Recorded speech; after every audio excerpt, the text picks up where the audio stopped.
governor will make his final departure from Government House shortly after 4 o'clock this afternoon. And Ray Rudowski is right outside the residence to bring us the latest. Ray? The farewell ceremonies for the outgoing British administration begin shortly after 4 p.m. Now, Government House is often the scene of various petitions, and crowds often gather to present demands of the governor. But today, the crowds gathered below me are demanding only photos and autographs of the outgoing governor. Now, early this morning, workers removed the colonial emblem on the mansion's front porch. It's been crated, and we're uncertain of its final destination. The governor, however, is not here. As we've seen, despite his departure, it's still a full working day.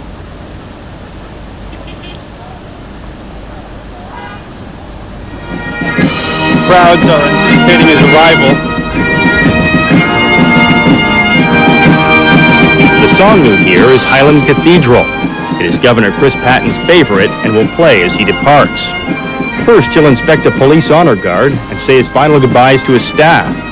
Then his limousine will circle the driveway 3 times for luck before departing for the last time. After 142 years of housing British governors, the mansion will cease to be the official residence of Hong Kong's future leaders. It may become a museum or guest house. At 6:15, the governor and Prince Charles attend a gala British farewell at the East Tamar site. Last week's rehearsals give an idea of what to expect. 10,000 guests with special tickets will be treated to a song and dance extravaganza. At sunset, the Union Jack will be lowered at the site for the last time. Now, a light rain is starting to fall out here at Government House, but that hasn't dampened enthusiasm. Crowds have gathered in the several hundreds, hoping for a last glimpse of the governor. However, on a different note, the governor's dogs, Whiskey and Soda, have left over the weekend, and the governor will return here at about 3:40, have what I'm told will be a tearful goodbye ceremony with his staff of about 250. Then the official ceremonies, which the public will witness live here on TVB, will begin at about 4:20. In the meantime, though, the governor plans to leave. He'll go to the Britannia, freshen up for those final ceremonies at Tamar. After that, his plans when he returns to France are still unknown. There have been suggestions that he return to British politics.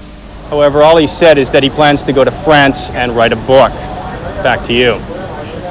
Thanks, Ray. Ray Rudowski in Central.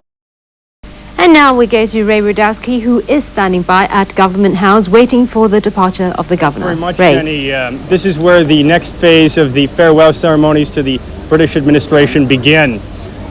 Government House is often the scene of protests and petitions, but today a crowd of several thousand have gathered, demanding nothing more than a final glimpse of Governor Patten as he leaves for the last time. That will happen in a few moments, and we may cut to it live. I apologize if we cut myself short. Early this morning, however, workers began taking down the colonial emblem that marks the entrance to the mansion. It's been boxed, but its destination remains uncertain. Crowds gathered outside Government House taking final photos. There's a real buzz in the air. Currently, Governor Patten is saying his final goodbyes to staff, and I'm told that it will be a very emotional farewell to the 250 staff members. Despite his departure, it's been a full working day. The governor and British Prime Minister Tony Blair toured Pacific Place to a warm reception, and I'm told that they did some last-minute shopping at Marks and Spencer's. From here, Governor Patten, when he leaves in about 5 to 10 minutes, will go to the Royal Yacht Britannia for a freshen up, and then he will make his way to the East Tamar site for the farewell ceremonies to British forces. That will end at about 7:30, and the Union Jack will be lowered for the last time. I'm told that the governor's dogs, Whiskey and Soda, always a favorite in the neighborhood, left over the weekend. The governor's plans, as we've heard, remain uncertain after this. When he returns to France. He has been urged by some to get into British politics, but has said that what he will do is his own business for now, and he plans to write a book. I'm told now that we are going live to a core feed where we will in a few moments see the final goodbye. You see now that Governor Patten is just about to leave. We take you there now live.